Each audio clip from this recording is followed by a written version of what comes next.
국방부에서 좀 전에 브리핑을 했습니다. 한 3시 한 40분경에 브리핑을 했는데 네. 일단은 초보적인 수준이다. 그리고 북한에서 내려보냈다가 다시 회수한 다음에 분석을 해보려고 했던 것으로 보인다. 이렇게 브리핑을 했습니다. 그런데 저희들 취재한 바로는 네. 이번에 그 파주에서 추락한 무인 항공기에서 그 전송 장비가 2대가 장착이 돼 있었던 것으로 또 저희들은 취재가 됐었거든요. 네.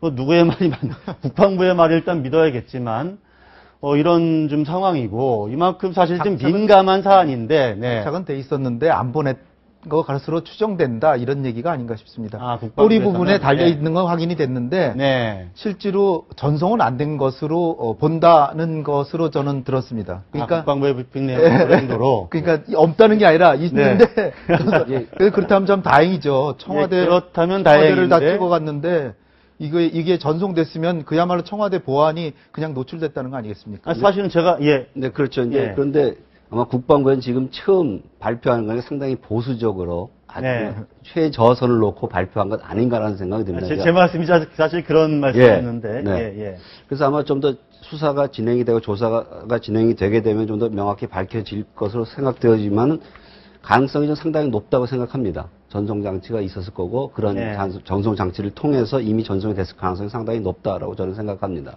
청와대가 지금 무방비로 뚫린 것 아니냐 이런 어떤 비판, 이렇게 이 정도로까지 우리 방공태세가 제대로 정비가 안 돼 있느냐 이런 비판이 지금 막 빗발치고 있거든요. 그런 상황에서 나온 브리핑이기 때문에 상당히 저도 지금 보수적으로 브리핑을 한 게 아닌가 이런 생각은 좀 해보는데 물론 뭐 정확한 결과는 좀 더 지켜봐야 될 것 같습니다만은 근데 북한에서 근데 사실은 미국에서도 이런 얘기를 했어요. 미국의 MBC가 낡은 기종의 카메라를 장착한 골동품 수준이다.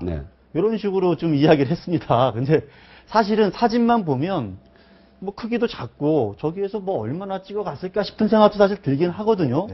그러나 이게 좀 이렇게까지 좀 이슈가 되고 문제가 되는 데는 여러 가지 좀 이유가 있을 것 같아요. 우리 홍 박사님 어떻게 좀 보십니까? 일단 이게 파주에서부터 청와대까지 날라오는데 20분밖에 안 걸린다 그러고요.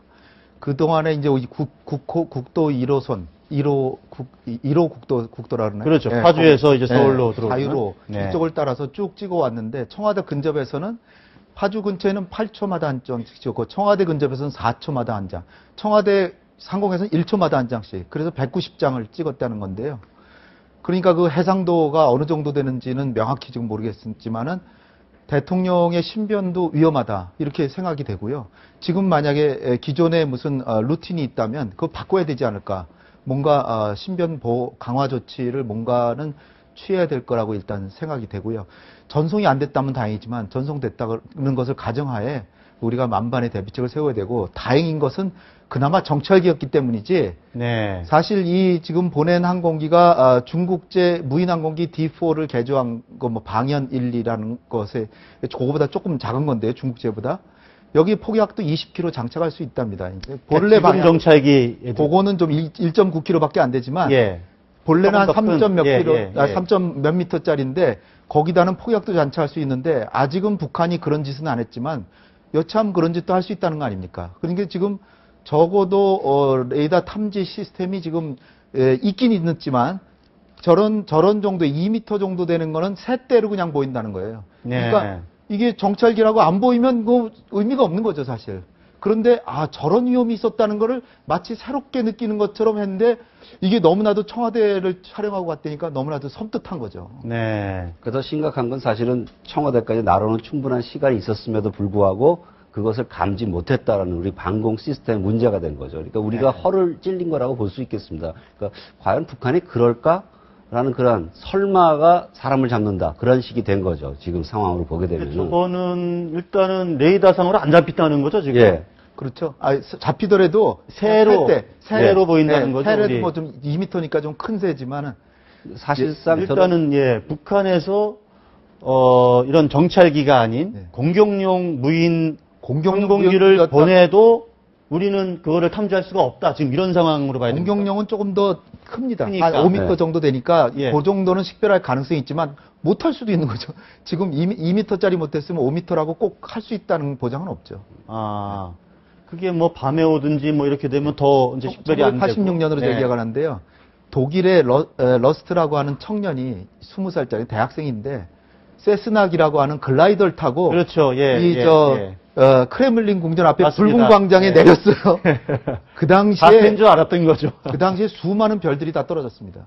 도대체가 아. 지금 아니 소련의 저 붉은 광장에 독일제 글라이더가 한 번도 걸리지 않고 거기까지 온 거예요. 아.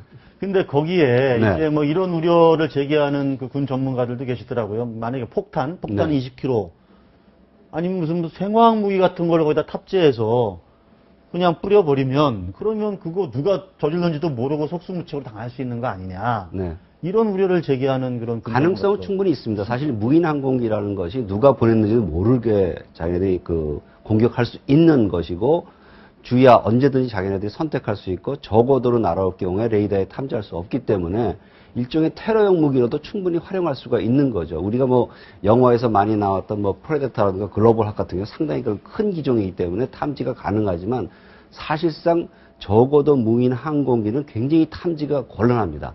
그래서 미국에서도 2004년부터 지금 대책을 세워왔지만 사실상 실효적인 대책이 없다라고 보는 게 맞습니다. 그래서 사실 유관 관측을 통해서 뭐 그다음 관측한 다음에 확인이 되면은 그다음에 우리가 뭐 발칸포를 쏜다든가 아니면 휴대용 미사일을 통해서 지금 요격이 가능한 상태입니다. 워낙 작은 규모가 되다 보니까 작은 무인 항공기다 보니까 지금 같은 경우 그렇게 당한 거죠.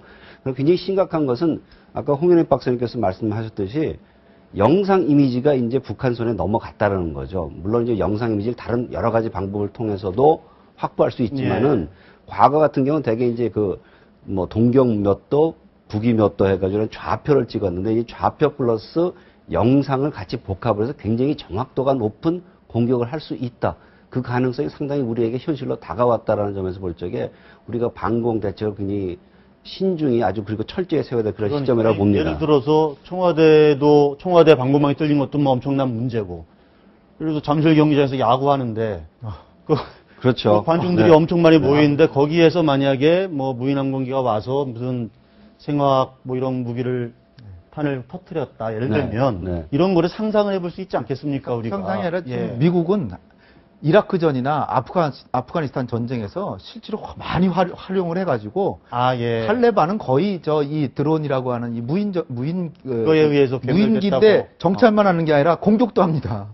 공격도 아니라 레이저 유도 폭탄도 터뜨리고 그러니까 인명살상도 하기 때문에 지금 화면에 나오는 저게 미군 미군 그래서 한 번은 이란의 미국의 무인 항공기가 추락을 해가지고 그걸 갖다가 자기네가 분석하고 러시아로 넘긴다 그래서 미국에서 난리가 나가지고 자기네 달라 그러고 그러기도 했는데 앞으로의 미래 시대가 진짜 끔찍해진 게 이제는 이런 무인 항공기나 로봇가 전쟁을 하는 시대가 오고 있기 때문에 진짜로 우리가 좀 더 안보 문제에 좀 더 신경을 써야 되는